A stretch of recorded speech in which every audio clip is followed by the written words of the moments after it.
Alright, here it is. People's been waiting on it. So here's the video of it completely done.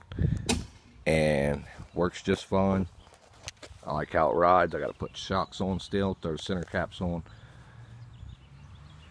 But it is done.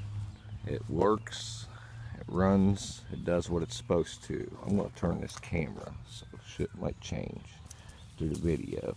But anyways, there she is. And now she has a power plant.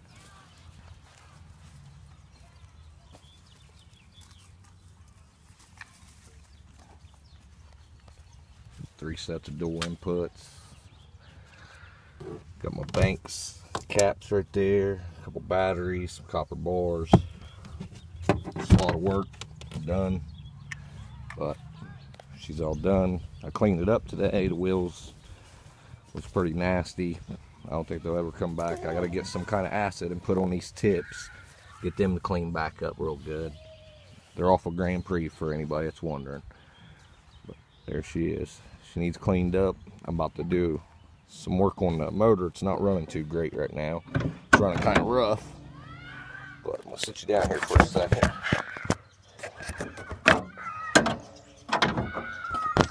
I got some cleaning up to do underneath the hood still.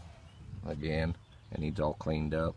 Pretty soon all that computer and stuff's going to go because it's going to stay carbureted for a while. And when I do put fuel injection, it's going to be actually a 4-barrel fuel injection setup.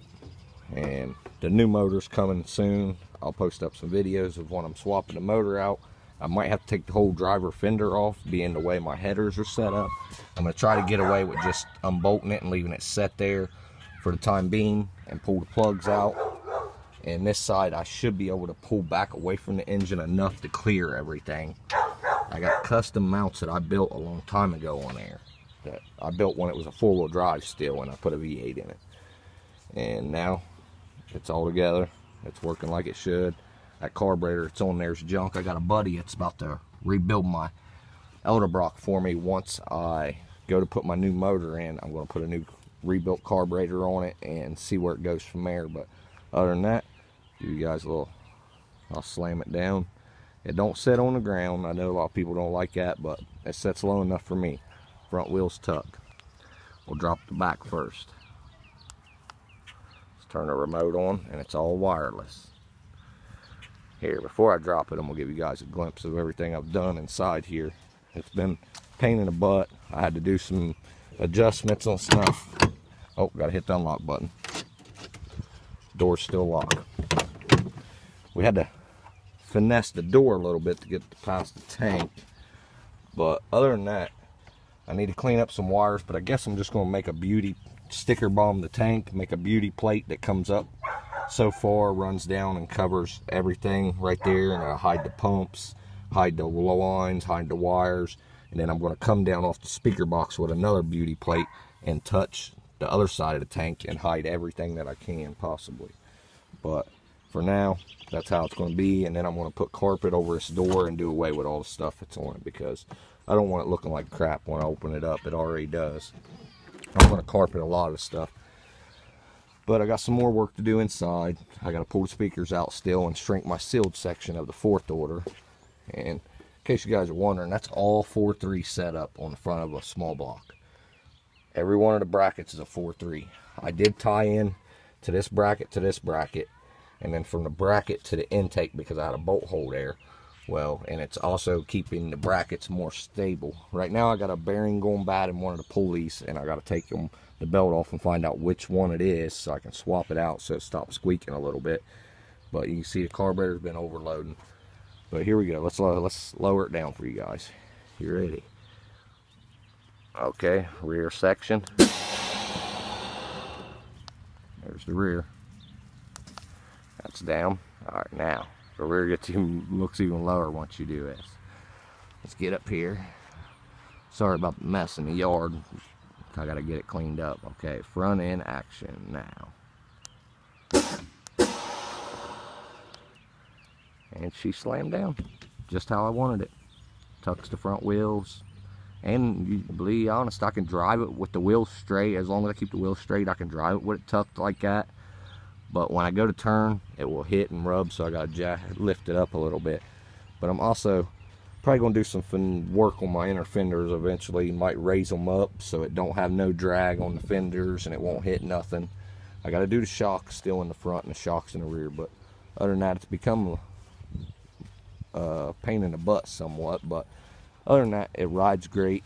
I'm happy with it. The new power plant, it works great. The wire hanging right here, that is for my LED light that will be underneath the amp to glow everything. I already have one up top. Now, as you see, here's one set of 8 gauge wires. I'm going to double it up, and then I'm going to get some dual inputs for my 8 gauges. That way I have more wire running to my subs. But with the classes I run, I'm not too much worried about it. The fuse panel, yes, it's got a lot of wires ran in my fuse box. There's 2 300 amps and a 200 amper, and one 300 amp almost smoked already. But there's a lot of wire here. I bet people's wondering, how's he know which is hots and which is grounds? Easy. I have them marked which ones are grounds. That's how I kept it to where I knew which ones was what. But other than that, boys, it's done. It's ready. So look out import face off, because we'll be there. I mean, still looks kind of ugly in some spots, but what do you expect, man? This is an audio vehicle. It beats the shit out of everything. I've got to mount my gauges still. They're awesome gauges. They're Air Max gauges. And they're dual needled, so I know exactly how much air pressure is in each wheel. They work great. I don't have a problem out of them. I gotta still clean my center caps and put them on. I'm probably just gonna build a little console because I have the 2 gauges, and I also have a temperature gauge right here that I need to mount. So I'm probably just gonna mount them all 3 underneath the edge right here, so they're easy in view, seen. I need to do something about the carpet. Yes, I know that, but my plan is to get a base model S10 that's like a service truck that has a whole complete rubber floor, because it's a direct replacement and I cannot get in trouble for using it at a sound comp. Now, if you do something crazy like fiberglass floorboards, you can get in trouble for that. It will put you in a totally different class. And I do not have wood on my roof. A lot of people thought last season that I had a bunch of wood on the roof. If it had wood on the roof, you wouldn't hear it like that. But it does not have wood on the roof. It has a bunch of deadener, and it's just been crazy how I've had to build this thing. It's been a great vehicle, but I got to get it running a little better with this motor to make it to import face-off, because the new motor setup will not be in by import face-off. The new motor should be roughly around close to 450 horsepower when it's all said and done with all the new setup that I'm going to be running on it. This is just a stock 305. Got the Lenati cam. I got duals all the way back to my mufflers, and they exit out each side now. They used to just dump off underneath, and I didn't like how loud it was going down the road. So hopefully once I get the new motor in, it sounds pretty damn good out the sides. But other than that, you see, that is a portion valve off of a, say, a manual brake S10. This one actually came off of a 92 Chevy Camaro that had front discs, rear drums. A lot of people say you can't use them with rear disc, but I have used that with rear disc and never had a problem. The 2 alternators, one is an Ohio Gin.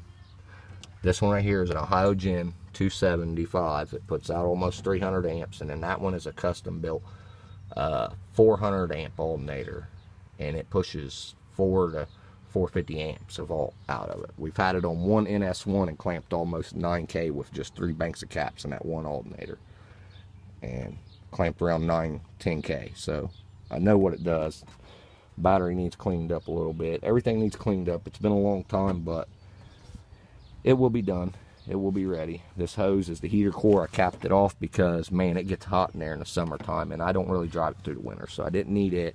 I'm going to cap off where my heater motor goes. If I ever need a heater motor, I can unplug it and put it back in and hook up the heater core. But for now, I don't need none of that, because it just goes to shows and gets drove around town. It don't go far, and I only got a little bit left to do. This side looks great compared to the other side. I need to carpet this, clean the foam up, carpet it, make it look a little better. But other than that, I don't have a problem out of it. A lot of people were wondering, where's the wires to the amp? It ain't even hooked up. I need another screw in it. But the wires are there. They're behind everything. I keep them hid.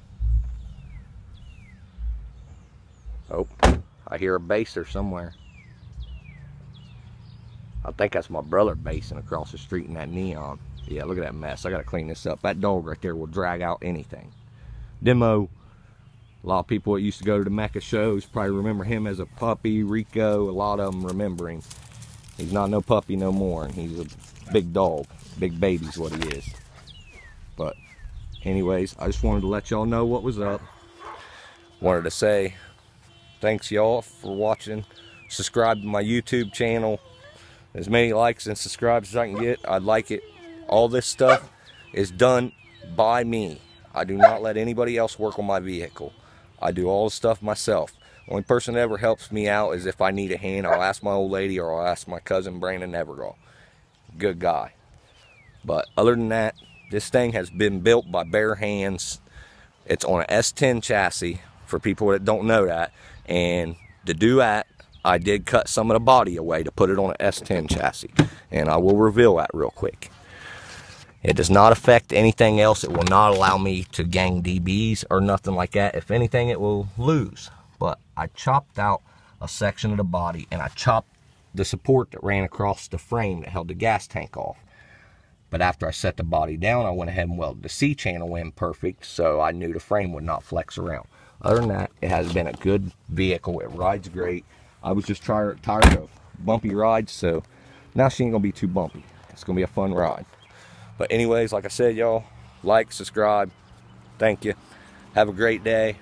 This is Team Next to Nothing. We're on a rise this year, so be ready for it. That's what it is. Team Next to Nothing, American base. It's good to go. And we're out.